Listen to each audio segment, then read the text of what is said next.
죽음이 심하니라. 오늘 우리에게 주신 거룩하신 하나님의 말씀이었습니다. 여러분, 서태지와 아이들 아시죠? 서태지와 아이들, 한국 대중가요사에 센세이션을 일으키면서 등장을 했었어요. 그 당시에 정말 혁명적 변화를 일으켰던 그런 그룹이었습니다. 여러분, 가요 좋아하세요?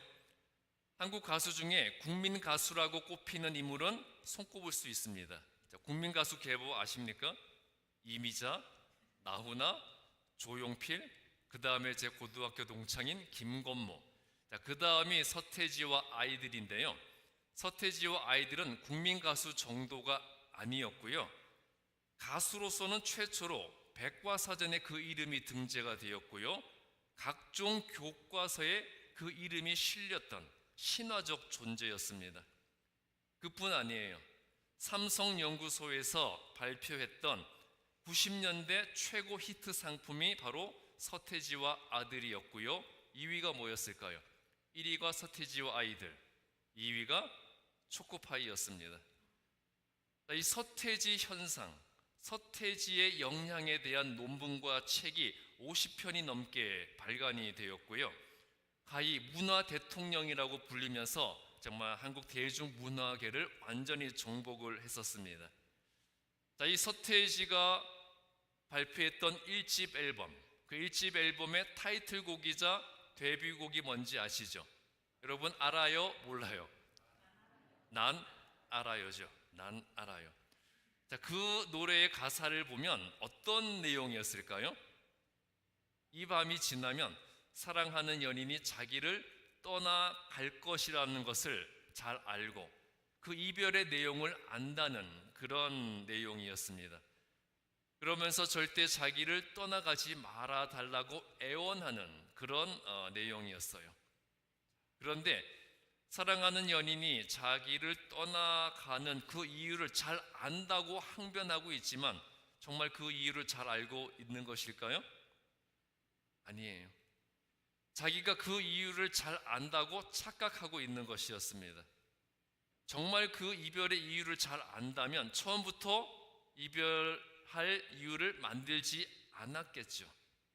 결국 잘 모르면서도 잘 안다고 착각했던 것이 이별의 이유였습니다. 이렇게 무엇이든 제대로 잘 알아야 하는 것이 중요한 거예요. 어설프게 알면 안 돼요. 무엇이든 잘 아는 것이 중요하다는 겁니다. 그래서 한국 속담이 어떤 말도 있습니까? 아는 것이 힘이다. 그런 말도 있잖아요. 알아야지 무엇이든 할 수가 있는 거예요. 알아야 할 수 있다는 겁니다. 공부건 사업이건 일이건 또 연애에 이르기까지 잘 알아야 잘 할 수가 있어요. 여러분, 월드 베이스볼 클래식 야구대회 아십니까? 국가대항 야구대회죠. 프로 선수들도 참여할 수 있는 최고 권위의 야구대회예요. 이 월드 베이스볼 클래식에 참가했던 한국 국가대표팀의 포수였던 강민호라는 선수가 있었는데요. 이 월드 베이스볼 클래식에 참가해서 포수로 뛰는데, 포수, 캐쳐는 그 심판 바로 앞에 앉아서 플레이를 하잖아요. 그런데 외국 심판의 영어를 한마디로 못 알아들었다는 거예요.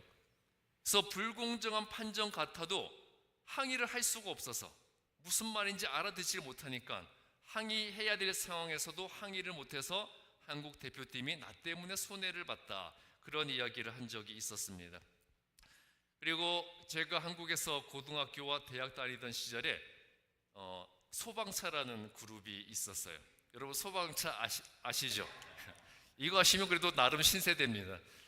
이 소방차가 그 당시에는 굉장히 유명했던 댄스 그룹이었고요.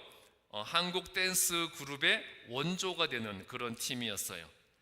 이 소방차가 미국 공연을 가게 되었는데요. 어느 날 공연을 마치고 늦은 시간 호텔로 돌아왔는데 저녁을 못 먹었대요. 너무 늦게 오니까 모든 호텔 식당도 다 문을 닫았고 어떻게 할까 고민을 하던 중에 호텔 룸서비스에 전화를 해서 음식을 주문하자. 그런데 뭐가 문제였겠어요? 멤버 3명 중에 단 한 명도 영어를 할 줄 몰랐다는 겁니다. 어떻게 할까 고민하다가 배가 고프니까 한 멤버가 용기를 내서 룸서비스에 전화를 했대요. 그런데 한마디도 알아들을 수가 없었답니다. 자, 한국 사람이 미국인과 대화를 하다가 못 알아들으면 계속 하는 말이 뭐예요? 그냥 yes, yes만 하잖아요. 그냥 계속 yes, yes, yes만 하다가 전화를 끊었는데요. 잠시 후에 호텔 방문이 열리면서 어마어마하게 큰 만찬 테이블에 가득 찬 음식이 들어왔다는 겁니다. 그날 자기들이 받은 공연료로도 충당되지 못할 정도로 비싼 음식이 엄청나게 들어왔었다는 그런 일이 있었다고 합니다. 그리고 제가 캐나다에서 유학할 때 있었던 유명한 일화도 있는데요. 당시 캐나다 버스는 버스가 정차한 후에 출입문 계단을 한 계단 내려 밟으면 문이 열려서 내릴 수가 있었는데요. 캐나다에 유학 온 지 얼마 되지 않아서 아무것도 몰랐던 한국 여자 유학생 한 명이 처음 버스를 탔어요. 그래서 내릴 때가 되어서 하차 버튼을 눌렀고 버스가 섰습니다. 그냥 문을 열어줄 줄 알았는데 문이 안 열리잖아요. 계속 하차 버튼만 누르면서 문을 열어달라고 했고 답답했던 기사가 한 계단 내려 밟으라고 스텝 다운 그렇게 외쳤습니다. 근데 그 말을 못 알아듣는 거예요. 못 알아듣고 계속 하차 버튼 누르면서 제발 문 좀 열어달라고 애원하면서 Please open this door 그 말만 되풀이했다는 겁니다. 그러니까 이제 기사뿐만 아니라 주변 사람들까지 합세해서 스텝 다운 그렇게 외치니까 이 학생은 이제 스텝 다운이라는 말은 알아듣겠는데 무슨 뜻인지를 모르겠는 거예요. 계속 스텝 다운 그러자 당황한 이 여학생은 바닥에 주저앉으란 얘기인가 보다. 그리고 그냥 버스 바닥에 주저앉아 버렸다는 그런 전설적인 얘기도 있었습니다. 자, 우리가 무엇이든 정확하게 알아야 제대로 살 수가 있는 거예요. 이처럼 아는 것이 힘이지만 아는 것이 진정한 힘을 발휘하기 위해서는요, 아는 대로 행하는 것이 중요해요. 아는 것보다 더 중요한 것이 바로 알면 아는 대로 행해야 한다는 거죠. 서태지의 난 알아요 그 노래의 가사를 보면요, 이 밤이 지나면 떠나가야 할 사람인 줄 알면서도 이미 붙잡기에는 너무 늦었다는 것을 알면서도 그럼에도 불구하고 그 애타는 마음을 단념하지 못하고 있습니다. 이렇게 알면서도 하지 못하는 것이 인간의 연약함이죠. 요즘에 세상 인심이 점점 각박해지고 죄악이 넘쳐나는 것이 그러면 안 된다는 것을 알면서도 아는 대로 행하지 못하는 인간에게 그 원인이 있는 겁니다. 오늘 구약 본문 시편 26편 1절부터 4절 말씀은요, 다윗의 의로움은 하나님의 말씀대로 행하는 순종에 있었다는 것을 보여주고 있어요. 여러분, 다윗은 왕족이 아니었습니다. 왕족은커녕 가장 비천한 신분이었던 목동이었어요. 그랬던 다윗이 왕이 될 수 있었던 이유, 비천한 신분의 다윗이 왕이 되어서 사울의 뒤를 이어 이스라엘의 2대 왕이 될 수 있었던 이유에 대해서 성경은 명확하게 설명하고 있습니다. 성경은 다윗이 이스라엘이 왕이 된 이유에 대해서 어떻게 설명하고 있습니까? 다윗은 하나님의 마음에 합당한 자였다, 그렇게 이야기하고 있어요. 다윗이 하나님의 마음에 합당한 자가 될 수 있었던 이유가 하나님의 말씀대로 완전하게 행하기 위해서 언제나 노력했던 것에 있다고 시편 26편 1절에서 설명하고 있어요. 그리고 다윗은 2절에서 하나님이 자신을 살피사 시험하시고 자신의 뜻과 양심을 단련해 달라고 요청하고 있어요. 여기서 살피고 시험하고 단련한다는 말은요, 겉과 속을 완전히 분석하고 분해해서, 즉 모든 것을 철저하게 분석해서 그 본질을 알아낸다는 의미예요.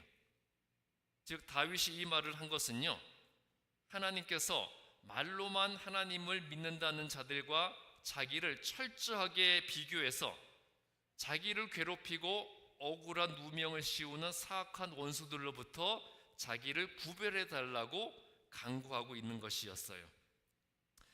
다윗은 1절에서 하나님께 나를 판단하소서 그렇게 호소하고 있어요.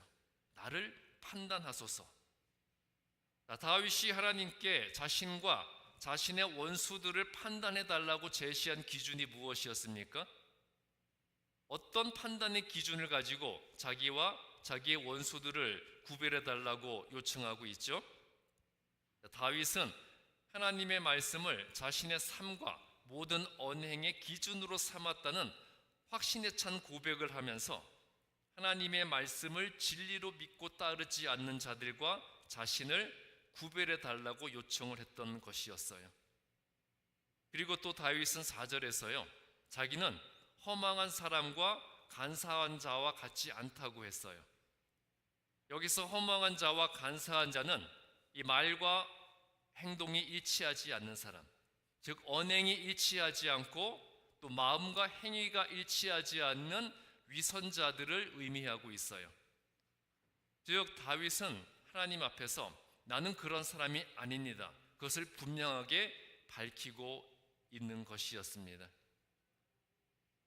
다윗은 비천한 목동의 신분이었고요, 아버지 이새의 8 아들 중에 아버지에게도 가장 인정받지 못했던 막내 아들이었지만 그럼에도 불구하고 하나님에 의해서 다윗이 이스라엘의 왕으로 예수 그리스도의 조상으로 선택된 이유가 바로 여기에 있었습니다. 여러분은 하나님 앞에서 하나님 나를 판단해 주십시오 자신 있게 말씀드릴 수 있습니까? 내가 하나님의 진리만을 말씀만을 따르며 살았다고, 나는 간사하고 허망한 자가 아니라고 담대하게 이야기하실 수 있으세요? 그러한 다윗의 모습이 하나님 앞에 합당한 자가 되어서 이스라엘의 왕으로 선택이 되었다는 거죠.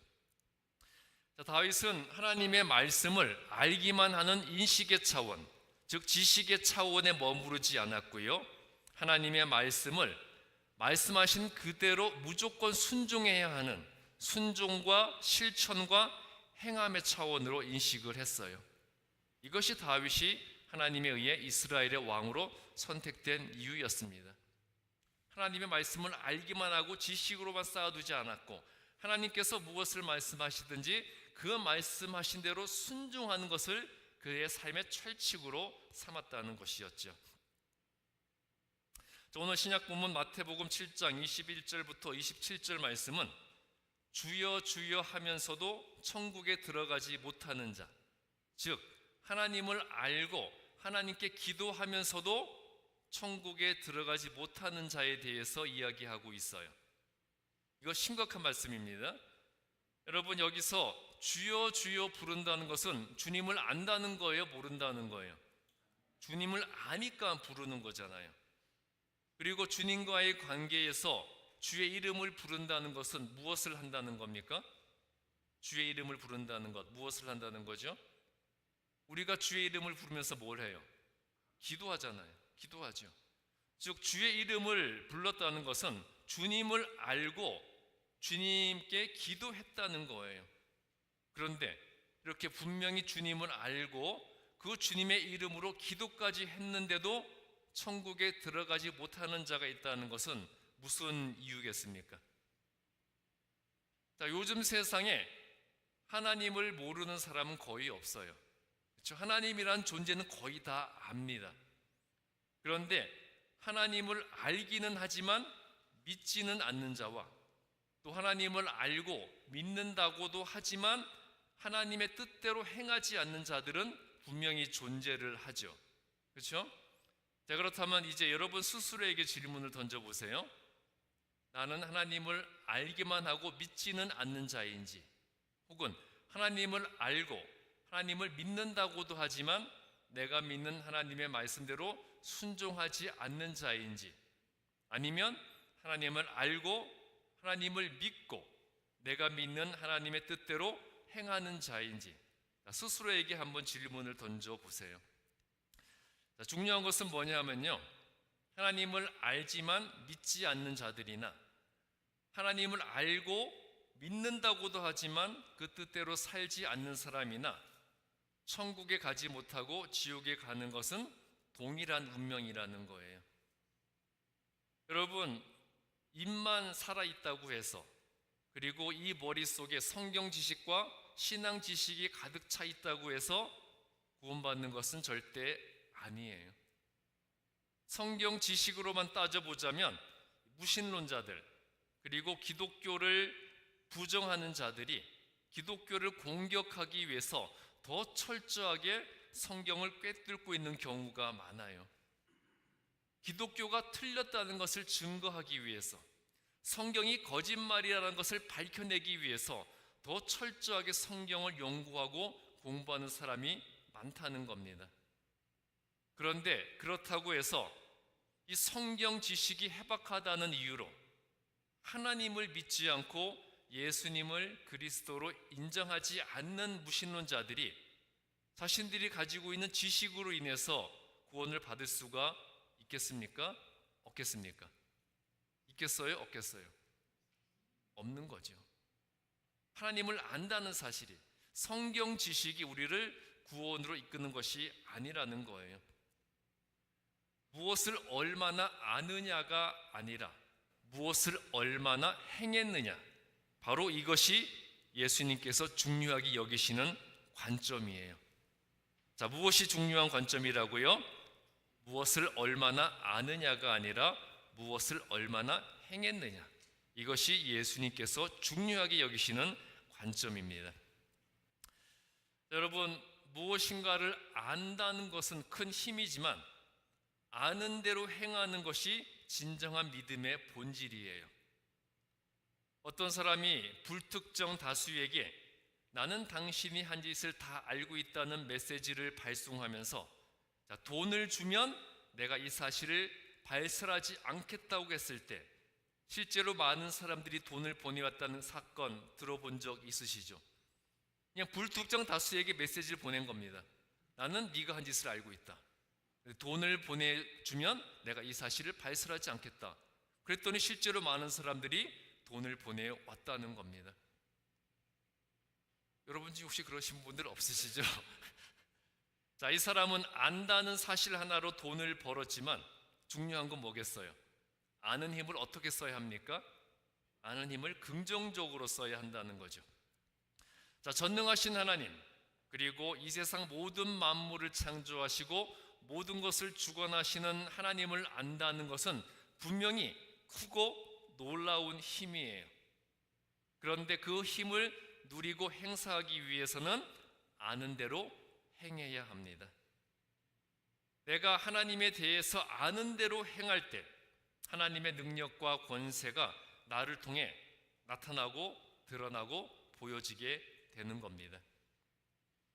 자, 그런데 알면서도 아는 대로 행하지 못하는 것이 인간의 연약함이고 어리석음이에요. 난 알아요. 이 노래의 가사가 지적하는 것은요, 알면서도 아는 대로 행하지 못하는 인간의 연약함과 그 연약함으로 인해서 언제나 고통 가운데 살아야 하는 현실이라고 여겨집니다. 그런데 예수 믿는 사람들의 연약한 믿음의 현실도 이와 똑같아요. 난 알아요. 하나님이 계신 것을. 난 알아요. 예수님이 나를 대신해서 십자가에 못 박혀 죽으신 것을. 난 알아요. 내가 그리스도인으로서 어떻게 살아야 하는지를. 다 알죠. 다 알아요. 알기는 다 알아요. 그러나 하나님만을 따르고 예수님의 말씀대로만 순종하며 살기에는 당장의 내 현실의 문제가 더 급하고, 또한 세상의 유혹이 더 좋아 보이고 더 커 보여서 당장 내 눈앞에 닥치지 않는 미래의 종말이나 심판에 대해서는 생각할 여유가 없네요. 이것이 우리의 솔직한 신앙의 자화상 아니겠습니까? 여러분, 우리가 예수님을 믿으면서 신앙생활을 하고 있지만 내가 알면서도 하지 못하는 일은 분명히 있을 거예요. 예수 믿고 신앙생활을 하면서도 내가 알면서도 하지 못하는 일은 과연 무엇이 있습니까? 내가 아는 것이 중요한 것이 아니라 무엇이 중요하다 그랬습니까? 알면 아는 대로 행하는 것이 중요해요. 여러분, 하나님을 아는 것에 그치지 마시고요, 하나님에 대해 아는 대로 행하십시오. 또 예수님의 말씀과 가르침에 대해서 아는 대로 실천을 하십시오. 내가 그리스도인으로서 어떻게 살아야 하는지, 내가 그리스도인으로서 무엇을 해야 하는지, 또 그리스도인으로서 내 언행이 어떠해야 하는지 여러분 다 아시죠? 여러분 아세요? 모르세요? 아시죠? 알면 중요한 게 뭐라고요? 아는 대로 순종하고 행해야 한다는 겁니다. 신앙생활뿐만 아니라 인간관계, 비즈니스, 직장생활, 또 사회생활, 학교생활, 그리고 가정생활에 있어서도 하나님을 위해서 선한 일을 행하되 낙심하지 말고 포기하지 않으면 때가 이를 때 거두게 된다는 갈라디아서 6장 9절 말씀처럼 여러분들도 행하시기 바랍니다. 자, 하나님을 위해서 선한 일을 행할 때 당장 그 결실이 내 눈앞에 보이지 않고 그 일이 내게 유익을 가져다 주는 것이 아니라 오히려 손해를 가져다 주더라도 그럼에도 불구하고 낙심하지 말고 포기하지 않고 끝까지 하나님을 위해서 선한 일을 행한다면 하나님이 정해놓으신 때가 이르게 될 때 반드시 그 결실을 거두게 된다는 말씀입니다. 자, 여러분, 하나님을 위해서 선한 일을 하시고요, 예수님을 위해서 의로운 일을 하시고 교회를 위해서 올바른 일을 하시기 바랍니다. 그것이 내가 해야 할 일이라는 것을 안다면 아는 대로 행하세요. 신앙은 지식이 아니라 행함입니다. 머릿속에 하나님을 알고 있다는 사실이 중요한 것이 아니라 내가 아는 대로 행하는 것이 중요해요. 하나님에 대해 아는 대로, 예수님의 가르침과 말씀에 대해서 아는 대로 행하는 성도들이 되시기 바랍니다. 정말 하나님 앞에서 해야 할 일과 옳은 일을 행하여서 전능하신 하나님께서 능력과 권세로 함께 하시는 우리 주반석 교회 모든 성도들이 되시기를 주님의 이름으로 축복합니다. 기도하겠습니다. 하나님 아버지, 하나님의 자녀된 저희들이 하나님 아버지의 마음을 알고 그 뜻을 깨달아 하나님께서 무엇을 말씀하시든지 말씀하신 그대로 행하고 순종할 수 있는 믿음을 주시옵소서. 하나님을 위해서 선한 일을 하고 예수님을 위해서 의로운 일을 하고 교회를 위해서 올바른 일을 하는 그리스도인이 되게 하여 주시옵소서. 예수 그리스도의 이름으로 기도했습니다.